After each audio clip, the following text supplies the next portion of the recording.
Drew Estate, Java, Maduro. Hey, Brian McCain, and this is Cigar Vlog. So, check this out. This is one square as hell cigar. So yeah, like I said, this is the Java line from Drew Estate. This is actually a collaboration between Drew Estate and Rocky Patel. So I'm hoping this doesn't end up leading me prey into the porcelain. Because Rocky blends a little strong. That said, Drew Estate likes to make infusions. And this one is, well, as you guessed, a kind of a chocolatey coffee infusion. So we're going to be looking for that predominantly in the flavor. But the main thing is trying to discern the tobacco aside from the obvious flavor that's going to be going on. As you can see, this guy has a pretty good cap on him. Looks to be a solid double, possibly triple. I decided to start pointing out the whole cap thing because every so often I find a cigar that's not made quite to standard. Wow, this is such a weird shape to cut in a round cigar cutter. Every so often I find a cigar that is, say, not quite built up to snuff and ends up having a, let's see, there's a footband.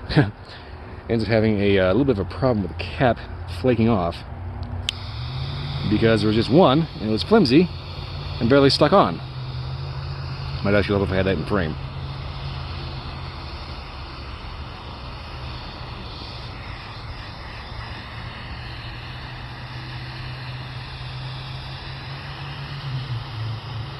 This is my problem. I'm trying to focus on lighting the cigar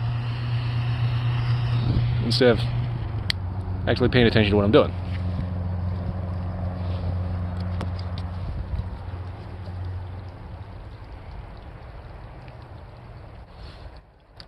So, right away I can tell you, there is a sweetened tip. That, or at least the infusion, is strong enough that it sticks to your lips.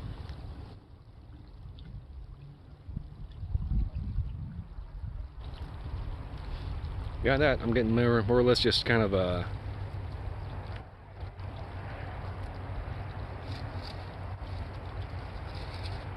sound of a bird or something rolling around in the dry leaves.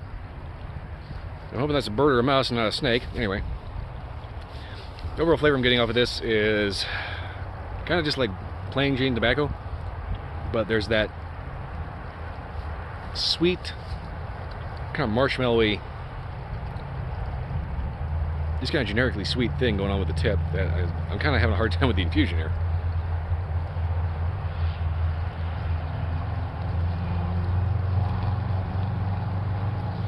It's kind of weird. That's actually not very, not really that punchy. You know, it's not really hitting me as being like a hardcore infusion.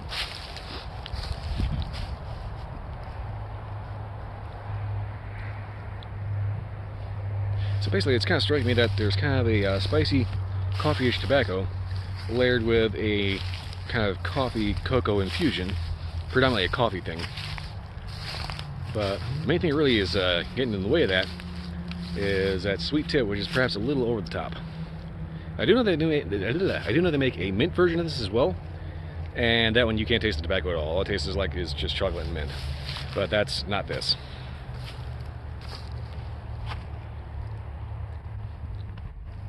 Well, I'm gonna go ahead and smoke this down the first inch and see if anything kind of stands out a little bit better.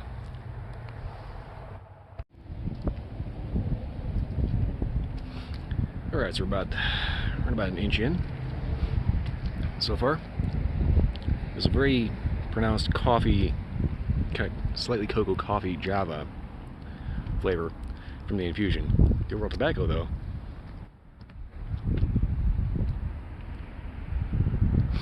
kind of has an earthy, campfire note to it. That actually kind of fits pretty well.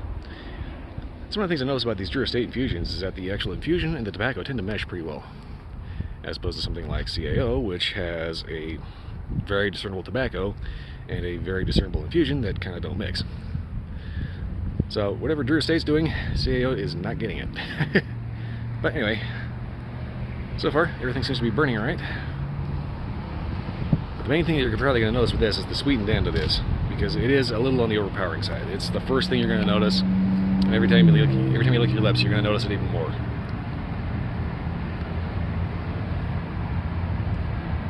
But if that's not a problem for you, yeah, so far, pretty good. Alright, well, not a whole lot else to say about it, other than I'll go ahead and smoke this down to about the halfway point, or whenever the ash falls off, which should be right at the halfway point. Excuse me whilst I crack my neck. And I'll go ahead and get an update from the middle. Okay, so the ash just fell off. Hopefully I'm not getting too much wind noise here. So we got a pretty good halfway point here. So far flavors have been pretty consistent. You get the kind of spicy, earthy tobacco that kind of mixes pretty nicely with a Java flavor. I will say that the infusion is a touch on the artificial side, but not too bad. If anything, I'd probably liken this to, say, a big name candy bar. You know, it's not really the best chocolate, but it's still chocolate, and it's not bad. Kind of that whole thing. Overall, though, the sweetness is kind of dying down. That or it's just wearing off, and I'm starting to not notice it as much. But you start noticing, once you get past the halfway, or up to the halfway, that, oh, I got my ears popping. Oh. You start noticing that the infusion kind of mellows out a little bit, and meshes pretty well with the actual tobacco flavor. Oh, weather's changing, and I think it's doing strange things with the air pressure. Oh. Okay, so I'm gonna go ahead and smoke this down to the nub here. And hopefully my head doesn't implode from the freaking weird air pressure. Good lord. Yeah, we're getting a little bit of weather.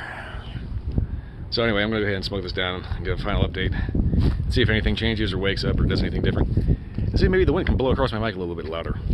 Alright, see you then. Okay. Pretty decent ending point here. Consider the fact that it's kind of starting to get a little bit of flavor wash out just because it's getting hot, and it's also about to burn my fingers. So far, flavor's been pretty consistent throughout. It starts off kind of a little on the spicy side with a little bit of earthy notes and tobacco, but the infusion kind of overpowers that.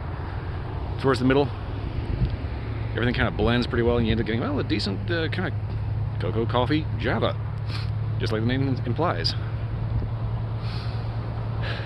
But overall, though, pretty good. The sweetness that starts up really dies off actually pretty quickly. So it can start off a little cloyingly sweet, but then mellows out and turns into just a nice overall, just kind of novelty smoke. Well, not really a novelty because they've been around for a while and people keep buying them. But yeah, as far as flavors go, this is definitely not bad. I will say Durastate does put out some better lines than this, but if you're not into the more exotic acid line, this is definitely one of the better flavors out there. Overall, though, it seems to have just kind of that one thing going for it, and that's pretty much it. What would I recommend drinking with this? Pretty much a good coffee. I mean, it's a Java cigar, so either coffee cocktail, something like that. But anyway, it is starting to snow. I got to end this, so not a whole lot to write home about this, but yeah, check it out if you get the chance. I usually pick up like one or two of these just when I'm in a store somewhere. Anyway, that's pretty much it. If you like this review or any other review, like, subscribe, leave me a comment. Let me know if you have a different experience. Don't forget to check out my Twitch stream Sundays and Wednesday nights, midnight to 2 a.m. If you missed the live stream, it's usually up for like 2 or so weeks afterwards. Anyway, that's all I got. I'll see you next time.